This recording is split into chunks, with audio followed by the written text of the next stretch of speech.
continue. We're in Exodus chapter 23.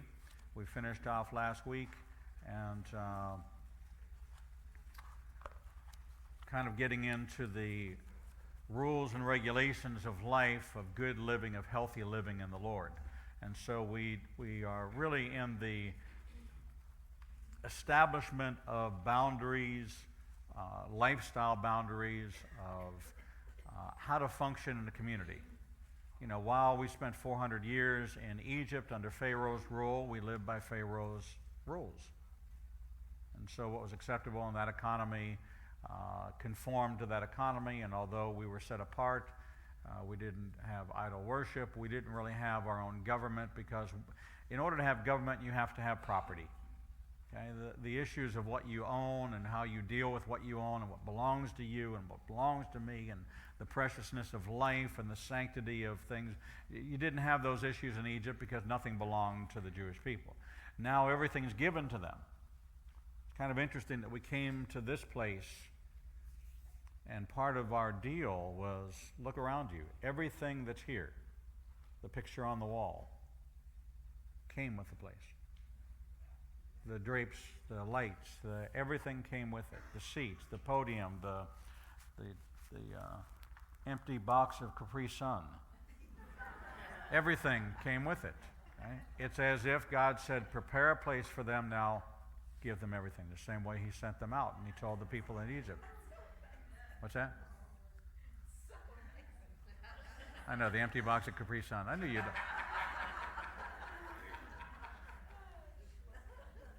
Everything. Everything was included. Okay?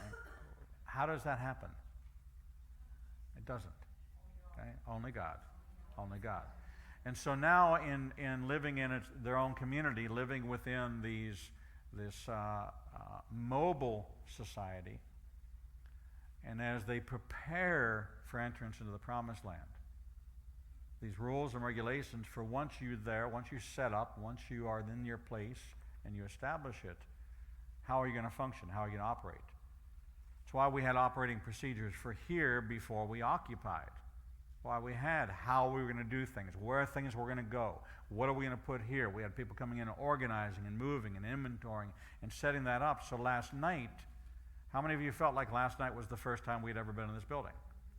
You should have felt like we've been here all along. It's just expanded or it's cleaned up or it's just a different place. Okay? Same procedures. Okay? No big hiccups. Yeah, the screen came down. I thought it was hilarious. Does anybody know how that happened? Okay, good. Okay, don't do that again. Okay?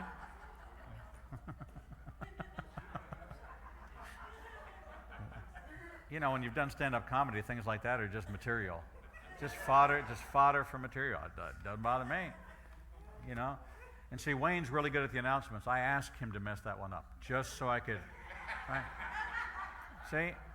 And he's so good at it, he was willing to throw himself right on his sword for that. Thank you, Wayne. All right, so this preparation, this foundation, everybody says, oh, well, that's legalism, and that's, no, it's decency and it's order. Things become legalism when I force you to conform to something in order to line up to me. That's legalism. When I tell you you're doing it wrong, that's legalism. When I'm forcing you to comply and to conform to the way I think it should be.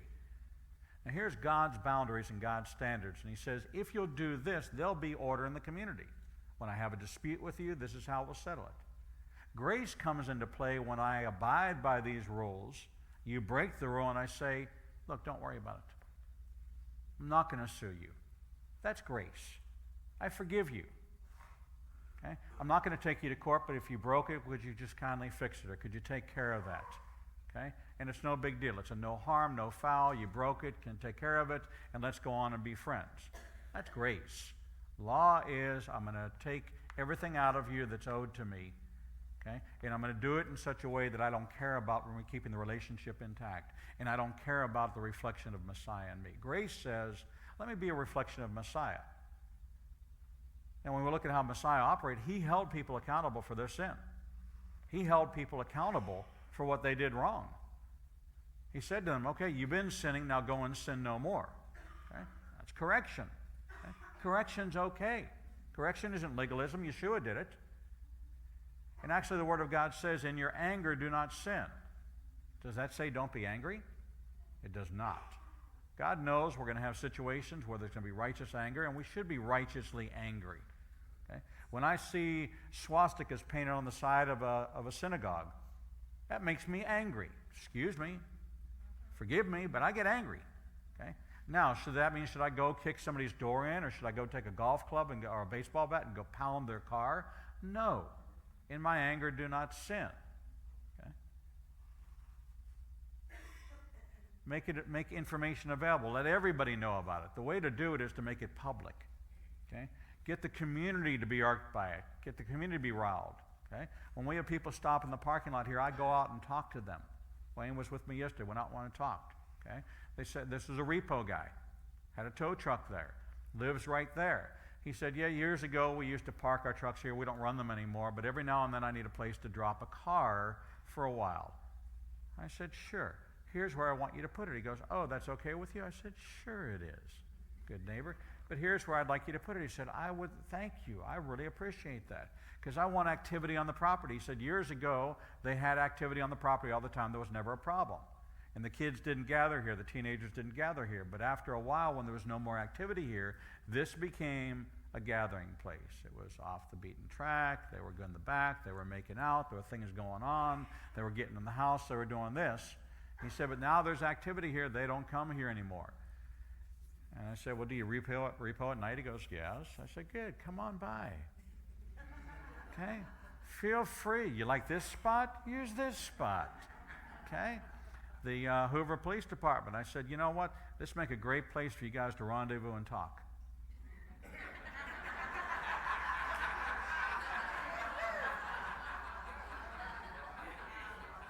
So just set your little squad cars up there and just talk. You know how you like to talk to each other? You like to pull up and talk to each other? This would be a great place for you to talk to. Oh, thank you, Rabbi. Thank you. You're welcome. Yes.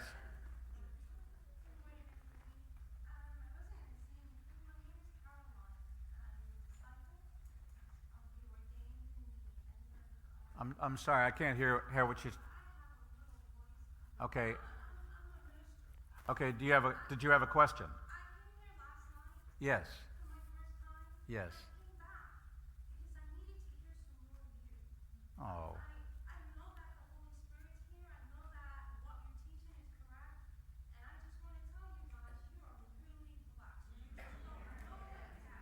Thank you. God bless you. Thank you. Thank you. Thank you.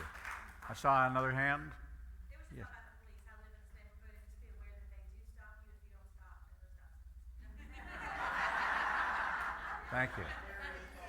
And just so you know, the reason why this is one way, and I'm just going to tell you that because you think, oh, well, what's the big deal? You know, I'm a member here. I come here all the time. It's because this is a blind drive. Okay? And because the way the hedges are cut right here on this way, you pull out, you're just asking to be broadsided. You can't see around that corner. So you inch out, and it's too late. Okay? So the reason that's one way is not because I want to direct traffic or anything else. It's for your safety. So please, we've marked it, we've arrowed it, we have signs up, but please, that's for your own safety. And there's nothing we can do now until either that owner, well, I'm going to keep cutting his bushes back, but we're going to do it over time. We already got a little bit, but I'm going to keep going until he gets mad at me. So eventually it may not have to be one way, but right now it is. All right? You know, we got to clean it up a little bit. We're going to take it back as far as we can. But it's a blind corner, and you can't see. You have to stick too far out to be able to see oncoming traffic, and people come down there way too fast. So it's really for your safety. And because it says right here in Exodus 23, stop going one way the wrong way. So understanding in God's economy, why does he set up rules and regulations? Decency and order. Decency and order. Okay? Last night I read a word that was brought forward in decency and order. First of all, it's somebody that I knew. Second of all, it was handed to me in a sealed envelope and said, Share this if you want. Didn't Rabbi, decency and order. Okay? And the word was a beautiful word of encouragement, and I shared that with the congregation. Okay? Decency and order. A prophet, to be a prophet, doesn't mean you have to dress up, you have to set yourself on fire, you have to go clanging cymbals to get attention. Okay? As a matter of fact, the Holy Spirit's a gentleman. Okay? Won't wrestle your life from your hands, won't steal a situation back from you. Says, you take it as far as you can go. When you're ready to release it, I'll take it. I'm a gentleman. Okay? Same way with the word from the Lord. Okay? And if you have a word from the Lord, okay, write it down, pass it forward. Okay? We'll share plenty of them. And if the Lord calls me to call out for one, I will. And they've been brought forward on a Shabbat service, and I have no fear of doing that. I'm happy to do that if the Lord leads me to do that. And I'll encourage each one of you that if the Lord gives you a word, don't be timid. Don't be timid. Because your trip to the woodshed for not bringing it forward when you're called to is a whole lot worse than the discomfort you might feel when raising your hand in the sanctuary. Because if God gives it to you and tells you to bring forward, okay, He may not ever ask you again. He may never ask you again. So be faithful with what He gives you to deliver what He asks you, even if you're not comfortable. All right? Say, baby's not comfortable. Well, we love that baby. Beautiful baby. All right, so we're in Exodus chapter 23. And I want to state again, for those of you that haven't been with us the last 3 weeks, as we're talking about the law. I've heard over and over and over again in my conversations with people out there in the believing body, I'm saved by grace, I'm not under the law. And I ask the question every time, how many of you are homeowners? And they all raise their hand. And say, how many of you have a plat, a survey? And they all raise their hand. And say, how many of your surveys are marked with 4 pegs? And they all raise their hand. And I say, now go to Exodus and see how fields were marked. Okay, the law was established that you place a stone on the 4 corners so that you didn't encroach. Now, would you let me build a patio on your property? Absolutely not. Well, what if I did? Well, I'd sue you. Well, then you're under the same laws I'm under. That's not legalism. Okay? We're all under the law. All of the American laws were established based on this. They were established based on this. They're not developed from this anymore, but abortion and things like that are legislated.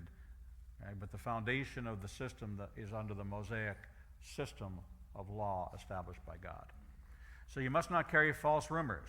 You shall not join hands with the guilty to act as a malicious witness. You shall neither side with the mighty to do wrong. You shall not give perverse testimony in a dispute so as to pervert it in favor of the mighty. Nor shall you show deference to a poor man in his dispute. We're in Exodus 23:1. Your testimony is valuable. If you're an overcomer by the word of your testimony and the blood of the Lamb, your testimony is powerful. My testimony helps bring people into the kingdom. Your testimony helps bring people into the kingdom. When we share our testimonies, we talk about what God has done for us since we came into the kingdom. It is profound, and many people recognize and relate to it. Your testimony and my testimony are different. You own your testimony. Nobody can refute your testimony. That's yours. So the testimony you give, okay, is your word. Words are powerful. And so when you speak something, when somebody tells me that, I'm going to die, well, you just spoke it into existence. Okay? My life is horrible. Okay? I tell you that there's one powerful word that you should add on to every sentence if you're speaking negatively, and that's yet. The word yet. I'm not healed yet. I don't have restoration in my family yet. Put that on the end of it and turn a negative into a positive. When you hear yourself saying something negative, add the word yet to it, because then you're breathing hope into that situation. It's true. It's a clear analysis of the way things are right now, but that isn't the end of it.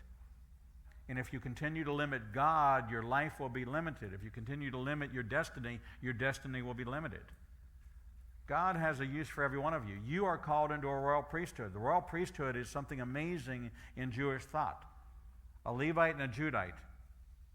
You can't have it. You just can't have it. It doesn't work that way. If there's a Levite father, it's a Levite child. If it's a Judite father, it's a Judite child.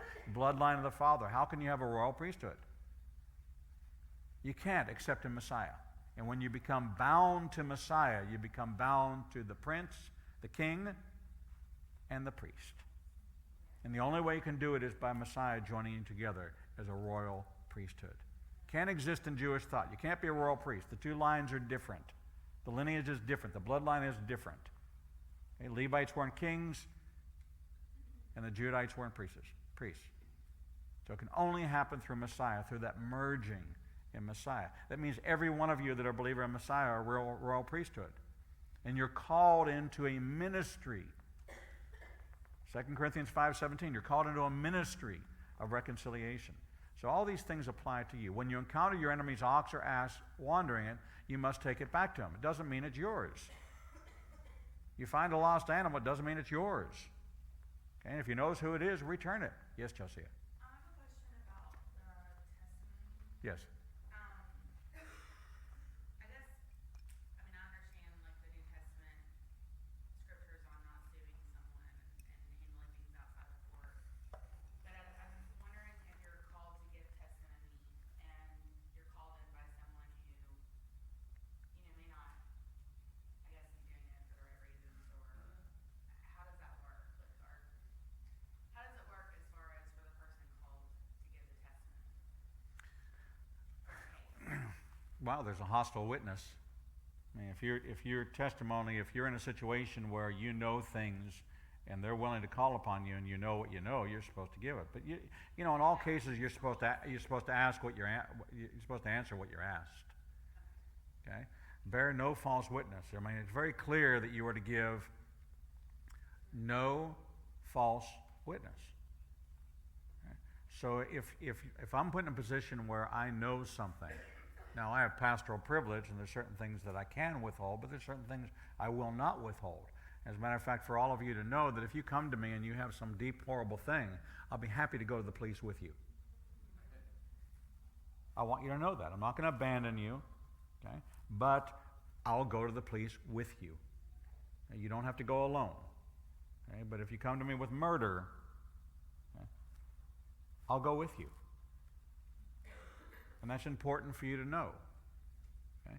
And we'll pray together, and I'll go there with you, and I'll stand with you, and I'll support you, but I won't lie about you.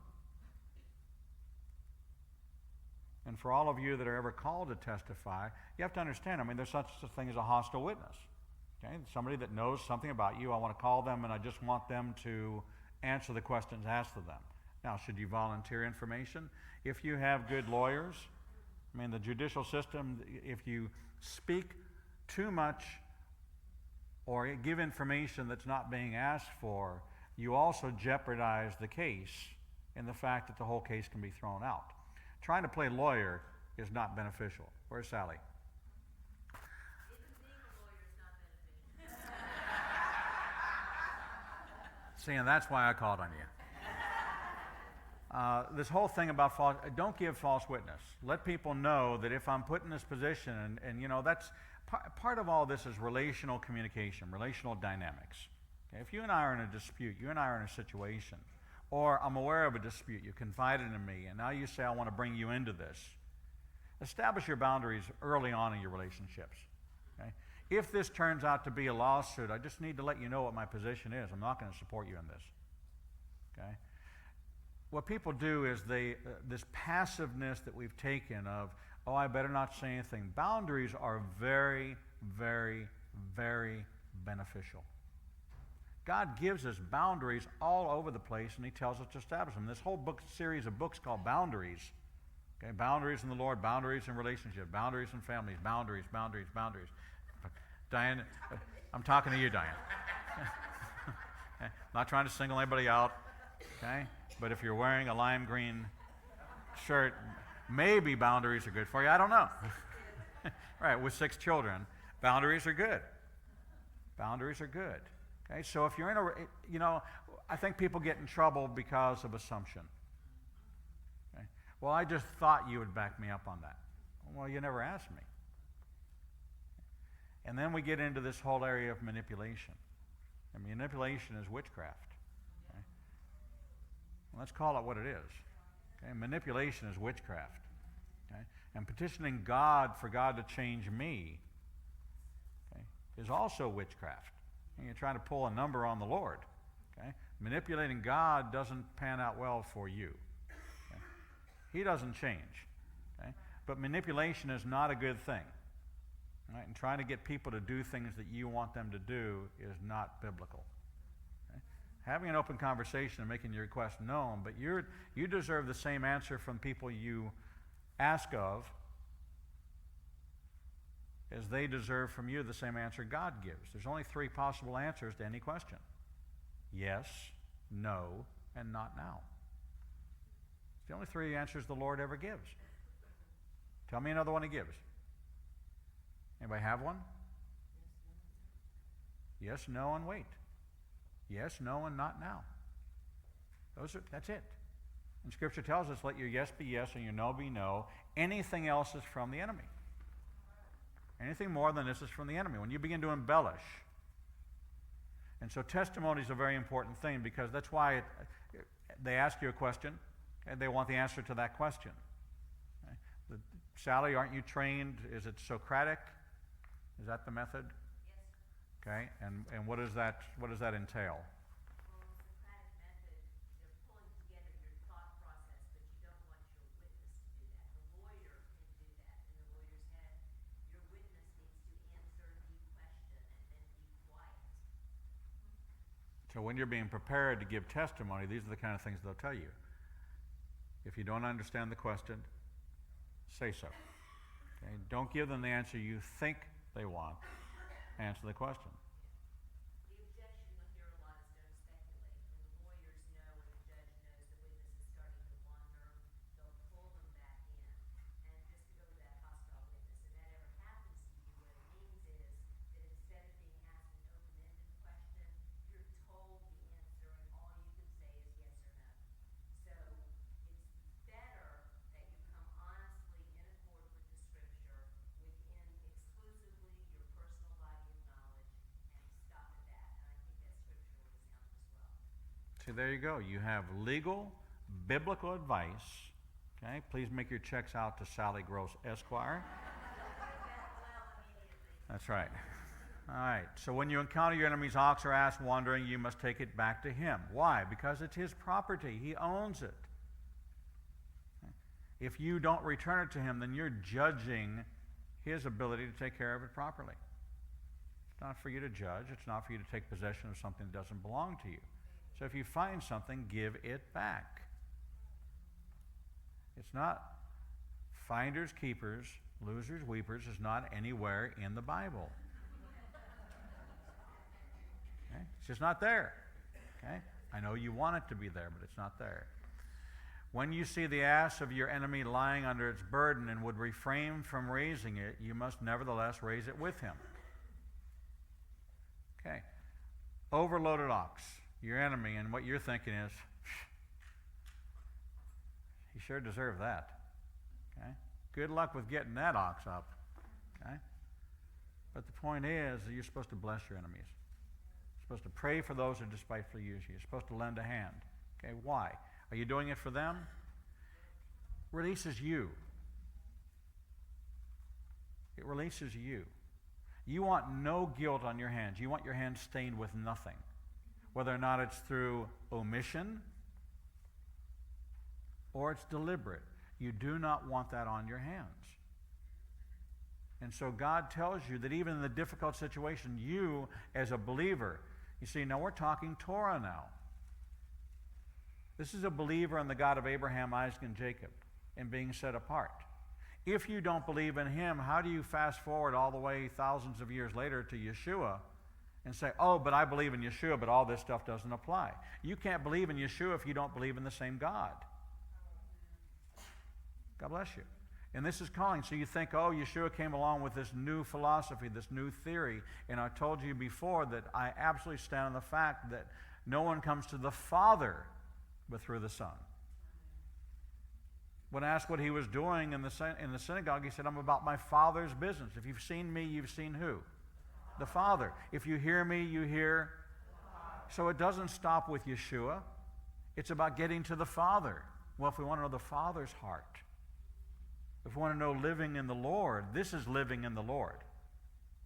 When he says to love your neighbor, esteem the other more than yourself. If I esteem my neighbor more than myself, I will love my enemies. You've heard it said, an eye for an eye or tooth for tooth, but I tell you the truth. Okay? Love your enemies. Right here. Applied living. We think, oh, well, this is, just okay. This is applied living. This is living in the Lord. Okay? When I say I'm living in the Lord, everybody assumes Yeshua. Living in the Lord is the whole package. It's the whole picture. The Father, the Son, they weren't in opposition to each other. If you heard one, you heard the other. If I hear this, I can hear Yeshua's voice saying, love your enemy. Pray for those that despitefully use you. Bless those that curse you. It's all summed up right here. If your enemy's ox is laying down because he's overloaded and you don't want to help him, help him. It's just that simple. You shall not subvert the rights of your needy in their disputes. Blessed are the poor. Blessed are the meek. Blessed are the downtrodden. Help the widows. Help the orphans. Help the underprivileged. Help, help, help. Just because they're downtrodden doesn't mean to pass them by or push them further down. Help them. All of us have the same reaction when we see a dirty street person with teeth rotten, and they smell, and they're wearing rags, and we all think they did something wrong. I'm not going to help them. I was homeless in 1980. Would you have helped me? I didn't get to that point. I figured it out. But nevertheless, it could have turned out that way. We have people in this congregation that have been that homeless person. There's people in my life that have been that homeless person. And had somebody not come along and blessed them or helped them or spoken to them or stopped for a moment, they'd still be that homeless person. Because people are needy. It's true. Some people are in situations because they choose to be and they made bad choices. I've made plenty of bad choices.